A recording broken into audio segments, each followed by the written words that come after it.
All right, hey VC, how you doing? I'm Jamie. Welcome back, and this time we're back with a tribute to video. Now, I often don't do tribute to videos to artists that have passed away, but I felt I had to do something for Neil Peart. And of course, as you well know, Neil Peart died Tuesday, January 7th. We didn't find out until Friday, January 10th. Neil Peart, drummer from Rush, lyricist for Rush, one of the great drummers of all time. Yeah, succumbing to brain cancer, a brain tumor. And there's been some great tributes in the vinyl community and on YouTube. I know Derek Higgins has a wonderful tribute. Just saw a couple of Pete Pardo's tributes from Sea of Tranquility, and also Steve Whitty's done a tribute, to name just a few, so you can check those out.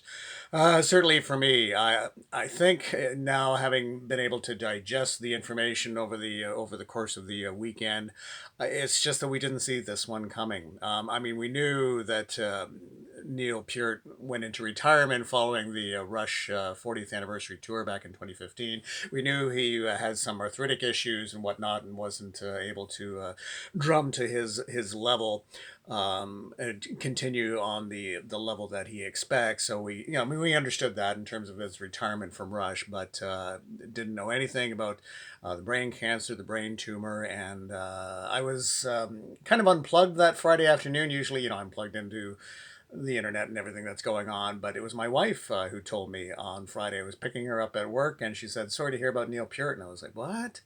And sure enough, 67. So I think in many ways we weren't prepared for this. I mean, certainly with Gord Downey, as Joel talks about on his latest Vinyl Tag video, referring to Gord Downey from Tragically Hip, who had died as a result of a brain tumor. We knew he was suffering. He was very public about it, and so we knew that was coming. But with Neil, this just came out of the blue, if you will. So I can't add anything more in terms of just what an incredible drummer he was, what an incredible lyricist, what an incredible part of Rush Neil Peart was, what an incredible influence he's had on drumming. Certainly with my son Malcolm, who is a drummer, certainly a lot of his style, maybe not everything, but a lot of Malcolm's style certainly reminds me of Neil Peart. And yeah, so, of course, I've been listening to Rush, and in fact, I was listening to Rush just prior to Neil's death. I was listening to 2112, and of course, the great overture from that album on side one. Again, for anyone not familiar with Rush or whatever, that's a great place to start. But I've got some of my albums and my CDs that I brought out that I thought we'd take a look at. Now, in terms of vinyl, I don't have everything from Rush on vinyl, but I do have Rush Exit Stage Left, which is a nice sort of double live album that's got a lot of the material from Farewell to Kings, between Farewell to Kings and um, the Moving Pictures album. And yeah, so it's a nice double live album. So these are in no particular order. I can't find my vinyl copy of Moving Pictures, unfortunately. We've got Rush Power Windows. Give this album a chance if you've passed it by. This one came out in the, what was it, the late 80s for this one? Or was it the 90s? There you go.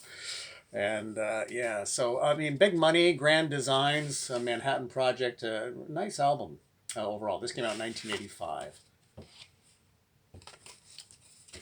Okay. This was the album that I really got into Rush. This was Farewell to Kings. It was a friend of mine who was really into Rush, and so we sat down and listened to this album. And for me, it was definitely Xanadu and Cygnus X1 that absolutely blew me away. And in terms of just then going over the lyrics, and this Neil Peart, incredible lyricism, and yeah, so this was really the first album that I got into Rush was Farewell to Kings, and then of course exploring the music since. I remember when Hemispheres came out, I was a little baffled because I didn't think Cygnus X1, the type of song that was going to segue. I was expecting more of that, and then Hemispheres was such a different type of album, but I've learned to love it certainly over the years. But I remember at the time when Hemispheres came out, I was a little taken aback by it. But more live Rush stuff, Rush, All the World's a Stage. Great early spotlight on their albums for this one. Came out in 1977. And as I mentioned, Rush 2112, great place to start get into the music of Rush, and certainly remember Neil with the long hair and the mustache. Changed over the years. Another great album. Their second album, Fly By Night, really a great album. And this was actually the first album with Neil Peart. He was not an original member. A fellow by the name of John Rutsey was the original drummer for Rush. In fact, he died in 2008. John Rutsey was only on one album, and then Neil Peart moved in on drums and principal lyricist. So it's interesting when you look at Rush's first album, when you have sort of lyrics like, "Hey baby, it's 7:45, I feel I'm in the mood." And the first Rush album is a great rockin' album, but I mean, when you get that and then you switch over to things like Bytor and the Snow Dog, Fly By Night, and you get to the sort of science fiction themes, big epic adventures, thoughts on totalitarianism, that sort of thing. So you get quite a lyrical shift when Neil Peart's part of the band. So that's the second album.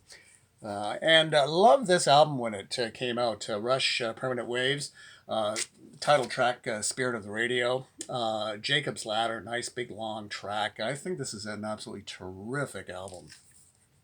And when they were exploring some reggae themes in some of the albums that they would then carry through to moving pictures. But yeah, really, really terrific.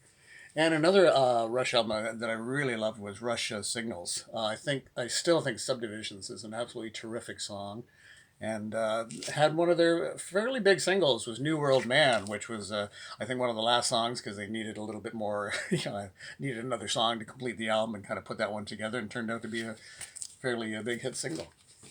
Okay, Rush, Caress of Steel, another great early Rush album. Hemispheres, as I mentioned, again, an album I've really learned to enjoy. This is actually it's not a reissue, but this is on red vinyl. Pretty cool. And then we have Rush's Grace Under Pressure, which was a different album when it came out in 1984, but Distant Early Warnings, and really nice track to kick off the album. Red Sector A is also quite good as well. I'm not quite sure about that. I was never quite sure about that picture of the band, but there you go. And then you see the changes with Neil, the shorter hair, no mustache, and then sort of transferring way a little heavier, but then with the cap on. But boy, his level of professionalism, his level of musicianship, incredible, absolutely incredible. Okay, I'll take a look at some of the stuff I have on CD quickly. This was the last, what turned out to be the last tour, Rush 40, Rush 40 Live. I'm so glad I picked this up. This is from 2015, and I thought it was really clever. They went through all the eras of the band, sort of from their more recent stuff to the old stuff, and then the stage would change, finally almost becoming like a high school gym. And so they kept changing the stage to match sort of the era of the band, going from some back to front, if you will. But I thought that was really, really clever. This is how many discs? 3 CD and then 2 DVD sets. So yeah, from 2015. Really glad I picked that up.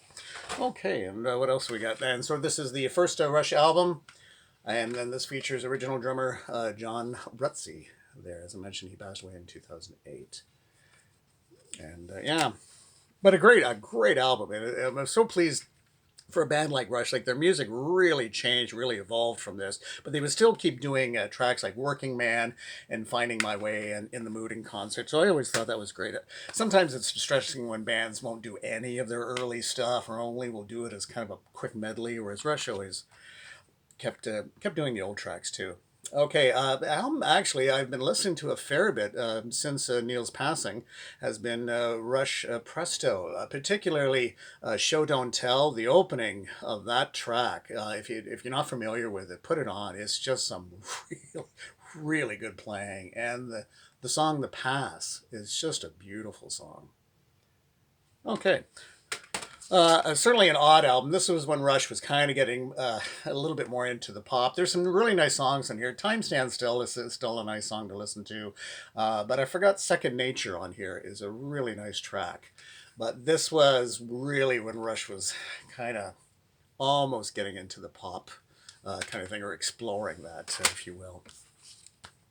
A number of Rush live albums over the recent years. We got Rush Time Machine, and then we've got Rush Clockwork Angels Tour.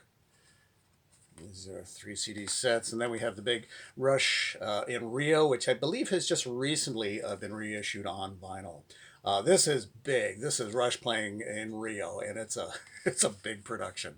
I always thought this was a really interesting Rush release, a Rush feedback, which I do believe is now also available on vinyl, where they cover "Summertime Blues," "Heart Full of Soul," "For What It's Worth," "Mr. Soul," to name just a few.